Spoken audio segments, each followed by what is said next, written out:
好啦，咱就继续来看这个华航，包括今仔日在内7天有9个机师来挖到新冠病毒，而且这个感染源不明。这个其中阁有人是挖到英国变种的病毒。指挥中心来宣布，要来扩大采检所有的机师，总共是1272位。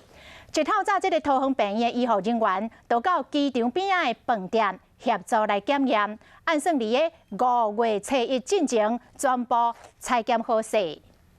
记者现在就在桃园华航园区内饭店的门口，其实可以看得到门口这一些人员，他们都是穿着全身的防护衣，戴着护目镜跟手套，而旁边的黑色厢型车呢，都是司机今天早上特别到机师的家里把他们载过来接受采检。华航包括今仔日7天内已经有9个机师挖到新冠病毒，指挥中心嘛宣布，加派医护人员伫咧机场饭店采检1272个机师，不过因为较近的机师感染源还搁伫咧调查，加上阁有人挖到英国的变种病毒，高辉嘛讲，即摆大家拢足惊吓的。我们很想要知道感染源在哪里，大家都会这样猜，我们也会猜，那是不是我们